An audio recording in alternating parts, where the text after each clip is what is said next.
നമ്മൾ പല MLA-മാരെയും വിലയിരുത്തുന്നത് എന്തെങ്കിലുമൊക്കെ ഒരു ദുരന്തം ഉണ്ടാകുമ്പോൾ, അല്ലെങ്കിൽ അവിടുത്തെ ജനങ്ങൾക്ക് എന്തെങ്കിലുമൊക്കെ ഒരു പ്രശ്നം ഉണ്ടാകുമ്പോൾ അവിടുത്തെ MLA-മാർ, MP-മാർ എല്ലാം, അല്ലെങ്കിൽ പഞ്ചായത്ത് മെമ്പർ അടക്കമുള്ള ജനപ്രതിനിധികൾ എന്താണ് അവരെ നമ്മൾ വിജയിപ്പിച്ചത് ശരിയാണോ തെറ്റാണോ എന്നൊക്കെ വിലയിരുത്തുന്ന ഒരു സമയമാണ്. അപ്പൊ കേരളത്തിൽ പ്രത്യേകിച്ച് MLA ഇപ്പൊ തെരഞ്ഞെടുപ്പ് കഴിയുന്നു, പുതിയ നിയമസഭയിലേക്ക് ഒരുപാട് പുതിയ അംഗങ്ങൾ എത്തിയിട്ടുണ്ട്.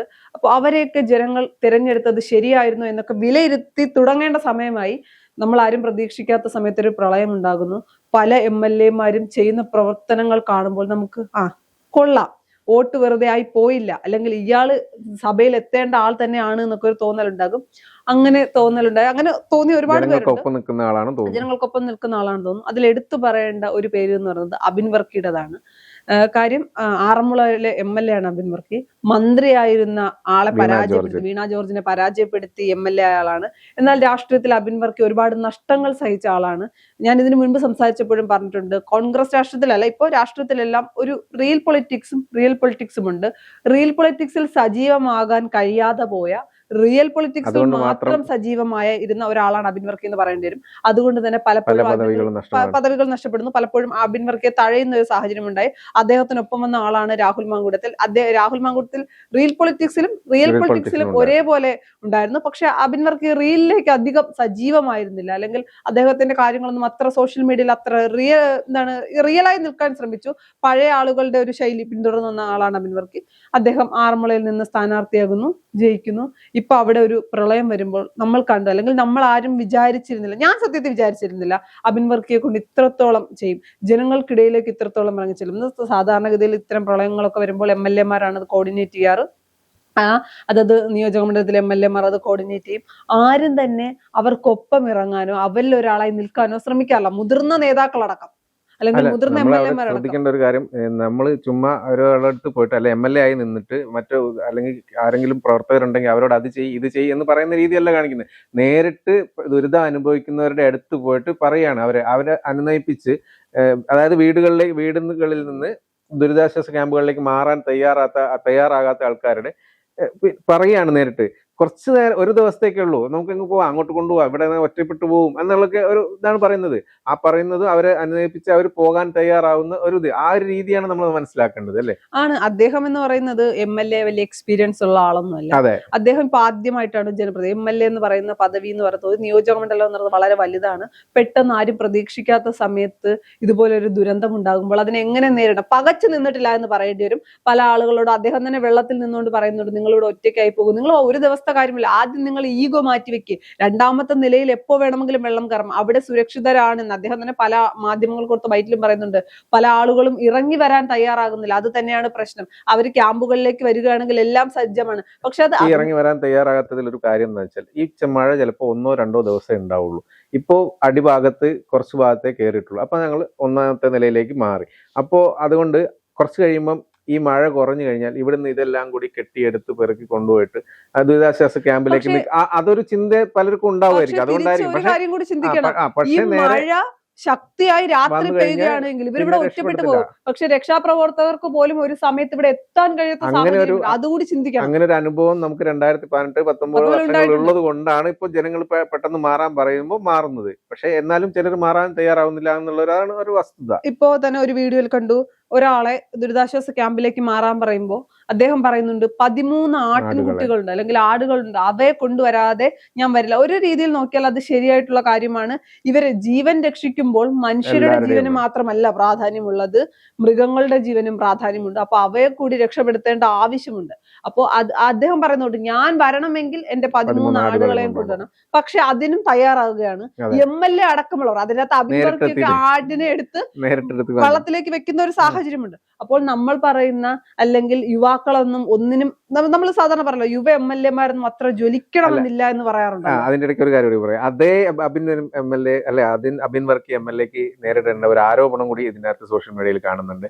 അബിൻ വർക്കി MLA ഇതുവഴിയൊക്കെ അങ്ങ് പോയിട്ടുണ്ട്, ഞങ്ങൾക്കൊരു സഹായവും ചെയ്തിട്ടില്ല, പിന്നെ പോയ സമയത്ത് ഞങ്ങളുടെ വീട്ടിൽ വെള്ളം ഉണ്ടായിരുന്നില്ല. വെള്ളമില്ലാത്ത സമയത്ത് പിന്നെ അവിടേക്ക് വരേണ്ട ആവശ്യമില്ല, വെള്ളം കയറിയ സ്ഥലങ്ങളിലേക്കാണല്ലോ സഹായത്തിന് ചെല്ലുന്നത്.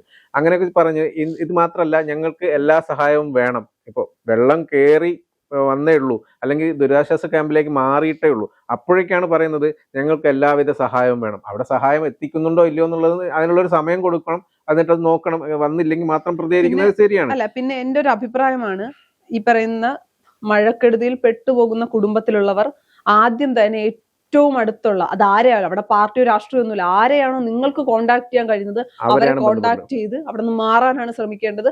അല്ലാതെ അവസാന നിമിഷം വരെ എന്റെ പാർട്ടിക്കാർ വന്നാലേ, അല്ലെങ്കിൽ UDF-കാരനാണെങ്കിൽ UDF-കാരൻ വന്നാലേ ഞാൻ പോകൂ, LDF-കാരൻ അവിടെ രാഷ്ട്രീയം കൊണ്ടിരുന്നാൽ വെള്ളത്തിൽ കിടക്കാനേ പറ്റൂ. കാര്യം നമുക്ക് പറയാനാകില്ല മഴ എപ്പോ ഏത് ദിശയിലേക്കായിരിക്കും, ഏത് സ്ഥിതിയാണ് ഉണ്ടാവാൻ പോകുന്നത്. അതാണ് ഞാൻ പറഞ്ഞത്, ഇവിടെയും രാഷ്ട്രീയം കലരുന്നുണ്ട് എന്നുള്ളതാണ് ഞാൻ പറയുന്നത്. ഒരു ഭാഗത്ത് അബിൻ വർക്കി സഹായങ്ങൾ ചെയ്യുന്നത് കാണാതെ ഇപ്പുറത്ത് ഞങ്ങൾക്ക് വെള്ളം കയറാൻ പോകുന്നേ ഉള്ളൂ, അവിടെ സഹായം ചെയ്തിട്ടില്ല. അത് മാത്രമല്ല, വെള്ളം കയറി കഴിഞ്ഞാലുള്ള കാര്യമാണ്, വെള്ളം കയറിയിട്ട് ദുരിതാശ്വാസ ക്യാമ്പ് വന്ന് കഴിഞ്ഞിട്ടുള്ള കാര്യമൊക്കെയാണ് പറയുന്നത്. ഞങ്ങൾക്ക് ഇത്ര സഹായം വേണം, അതായത് കിണർ കഴുകണം, വീട് കഴുകണം.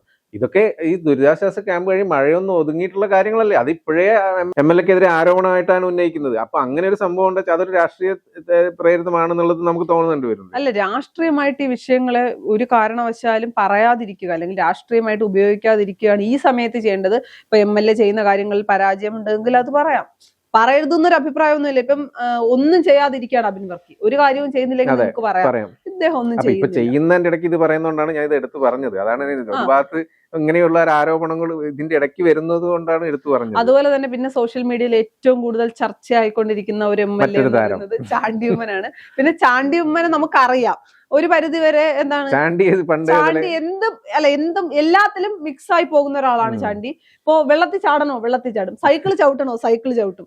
അപ്പം ചാണ്ടി എന്ന് വെച്ചാൽ നമ്മൾ എക്സ്പെക്ട് ചെയ്തിരുന്ന ആളാണ്. അല്ലെങ്കിൽ ഇപ്പൊ കോട്ടയത്ത് ഒരു പ്രശ്നം വന്നാൽ, പുതുപ്പള്ളിയിൽ ഒരു പ്രശ്നം വന്നാൽ ചാണ്ടിന് ഇപ്പൊ സ്വന്തം ജീവൻ നോക്കിയില്ലെങ്കിലും പുതുപ്പള്ളിക്കാർക്ക് വേണ്ടി നിൽക്കും. അതൊരു സംശയമുള്ള കാര്യമല്ല. തെരഞ്ഞെടുപ്പ് സമയത്ത് നമ്മൾ കണ്ടതാണ്. ചാണ്ടി എന്ന് പറയുന്നത് രാഷ്ട്രീയത്തിൽ വേറിട്ട് നിൽക്കുന്ന ഒരാളാണ്. ഇവർക്കാർക്കും, അല്ലെങ്കിൽ ഈ പറയുന്ന യുവ നേതാക്കൾക്ക് ആർക്കും തൂക്കി നോക്കാൻ പറ്റുന്ന ഒരാളല്ല ചാണ്ടി എന്നാണ് എന്റെ ഒരു വിശ്വാസം. സത്യം പറയട്ടെ, അബിൻ വർക്കിയുടെ വീഡിയോ, സഹായിക്കുന്ന വീഡിയോ ഒക്കെ കണ്ടപ്പോഴും നമ്മളിങ്ങനെ മനസ്സിൽ വന്നതാണ്, ഇത് ചാണ്ടി ഉമ്മനും ഇങ്ങനെയാണല്ലോ എന്ന് പറയുമ്പോൾ തൊട്ടു പിന്നാലെയാണ് അടുത്ത ചാണ്ടി ഉമ്മന്റെ രംഗപ്രവേശം. ആ വീഡിയോകൾ കാണുന്നത് വെള്ളത്തിനകത്ത് ആളുകളെ കൊണ്ടുപോകുന്നു. പക്ഷെ നമുക്കറിയാം ചാണ്ടി ഉമ്മൻ എല്ലാ സമയത്തും, അല്ലെങ്കിൽ ദുരന്തമുണ്ടാകുമ്പോൾ, പുതുപ്പള്ളിക്ക് ഒരു പ്രശ്നം ഉണ്ടാകുമ്പോൾ എന്താണ് ചാണ്ടി ഉമ്മൻ എന്ന് കണ്ടിട്ടുള്ളതാണ് നമ്മൾ. അതേ കാര്യം തന്നെയാണ് ചാണ്ടി ഉമ്മൻ ചെയ്യുന്നത്. പിന്നെ എല്ലാവരും പറയുന്നത് പോലെ ഉമ്മൻചാണ്ടിയുടെ മകനല്ലേ, അത് അദ്ദേഹം കാണിക്കാതിരിക്കില്ലല്ലോ. പല നേതാക്കളും, ഞാൻ പറയുന്നു പല നേതാക്കളും, അതിപ്പം CPM, ഞാൻ പാർട്ടി ഒന്നും പറയുന്നില്ല, ഏത് രാഷ്ട്രീയ പാർട്ടിയിലുള്ളവരാകട്ടെ മാതൃകയാക്കേണ്ട കുറച്ച് നേതാക്കളുണ്ട്, യുവ നേതാക്കളുണ്ട്, സീനിയർ ആയിട്ടുള്ള ആളുകൾ പോലും മാതൃകയാക്കേണ്ട യുവ നേതാക്കളുണ്ട്. അവരെയൊക്കെ തന്നെ മാതൃകയാക്കണം. ഞാൻ പറഞ്ഞു തന്നതാണ്, നമ്മളിപ്പോ ഒരു MLA എന്ന് കരുതി കഴിഞ്ഞാൽ നമ്മളിത് കണ്ടുവരുന്നത്, ശീലിച്ചു വരുന്നത് എങ്ങനെയാണ്, MLA ഇങ്ങനെ വെള്ളം ഇട്ടിട്ട് എല്ലാം പറഞ്ഞു ഉപദേശിക്കുന്നു, അത് ചെയ്യൂ, അല്ലെങ്കിൽ ഇങ്ങനെ പറയുന്ന കാര്യങ്ങൾ ഇടപെടുന്നു, അല്ലെ വരുമ്പോ തന്നെ ആ മുണ്ടൊന്നും, അല്ലെങ്കിൽ എന്താണ് ഇതൊന്നും ഷർട്ടും ചുളുങ്ങാത്ത രീതിയിൽ ഇങ്ങനെ വന്നിരിക്കുന്നു, അല്ലെങ്കിൽ ഒരു ഫംഗ്ഷൻ ആണെങ്കിലും എന്തിനാണെങ്കിലും അങ്ങനെയൊക്കെയാണ്. പിന്നെ ഇങ്ങനത്തെ ഒരു സംഭവങ്ങൾ ഉണ്ടായാലും പോലും വന്നിട്ട് പോകുന്ന അത്രേ ഉള്ളൂ. പക്ഷെ ഇതെങ്ങനെയല്ലല്ലോ കാണുന്നത്. ഇത് ഒരു MLA ആണോ ഈ വെള്ളത്തിൽ മുങ്ങിക്കിടക്കുന്നതെന്ന് പോലും നമുക്ക് സംശയം വരും. കാരണം എന്താ വെച്ചാൽ ആ ഒരു രൂപത്തിലാണ്, ഷർട്ട് ഉണ്ടാവില്ല, ചിലപ്പോ അവിടെ MLA എന്ന് അവർ ചിന്തിക്കുന്നില്ല. അവർക്ക് എങ്ങനെയും സാധാരണക്കാരനായിട്ടാണ് മാറുന്നത്. കഴിഞ്ഞ ദിവസം എനിക്ക് തോന്നുന്നു PC വിഷ്ണുനാഥിന്റെ ഫേസ്ബുക്ക് പേജിലാണെന്ന് തോന്നുന്നു, അദ്ദേഹം ഒരു പോസ്റ്റ് പങ്കുവച്ചിട്ടുണ്ട്. പത്തനംതിട്ട ജില്ലയിലൊക്കെ മത്സ്യത്തൊഴിലാളികൾ കുറവാണ്, കൊല്ലം ജില്ലയിലെ മത്സ്യത്തൊഴിലാളികളാണ് പത്തനംതിട്ടയ്ക്ക് വിളിച്ച സമയത്ത് തന്നെ അവർ ഓടിയെത്തി. കഴിഞ്ഞ 2018-ലും 2019-ലും നമ്മൾ കണ്ടതാണ് മത്സ്യത്തൊഴിലാളികൾ എത്രത്തോളം സഹായിച്ചിട്ടുണ്ട്. ഏത് സാഹചര്യത്തിൽ അറിയോ, ഇപ്പൊ ട്രോളിംഗ് കഴിഞ്ഞിട്ട് മത്സ്യബന്ധനത്തിന് പോകാനുള്ള അനുമതി കിട്ടി. കാരണം അത്യാവശ്യം ഇപ്പോഴാണ്, ഇപ്പൊ ഇത്രയും കാലം വെറുതെയായിരുന്നു അവർക്ക്. ആ ഒരു സാഹചര്യത്തിലാണ് അവര് കടലിൽ പോവാതെ ഈ ഇതിൽ വരുന്നത്. അതാണ് അതിന്റെ പ്രത്യേകത. അപ്പൊ അവരെയൊക്കെയാണ് സത്യത്തിൽ നമ്മൾ മാതൃകയാക്കേണ്ടത്. രാഷ്ട്രീയം കളിക്കുന്നവർ, രാഷ്ട്രീയം സംസാരിക്കുന്നവർ, മറുവശത്ത് ജീവനുകൾ രക്ഷിക്കാൻ വേണ്ടി സ്വന്തം തൊഴിലും കളഞ്ഞു വന്ന് നിൽക്കുന്ന ആളുകൾക്ക് രാഷ്ട്രീയമില്ല.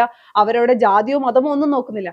അവിടെ സ്നേഹത്തിന്റെ പേരിൽ എന്റെ സഹോദരങ്ങളാണ് ഇവരെന്ന ഒരു ചിന്തയുടെ പേരിലാണ് അവർ നിൽക്കുന്നത്. അപ്പൊ അവിടെ രാഷ്ട്രീയം കളിക്കാതിരിക്കുക. പിന്നെ ചേട്ടൻ നേരത്തെ പറഞ്ഞതുപോലെ വെള്ളയും ഇട്ട്, അല്ലെങ്കിൽ ടിപ് ടോപ്പായി വന്ന് നിന്ന് കാര്യങ്ങൾ കോർഡിനേറ്റ് ചെയ്യുന്ന MLA-യേക്കാൾ വെള്ളത്തിൽ കിടക്കുന്ന MLA-യോടായിരിക്കും സാധാരണക്കാരായ ജനങ്ങൾക്ക് ഇഷ്ടവും താല്പര്യമൊക്കെ ഉണ്ടാവുക.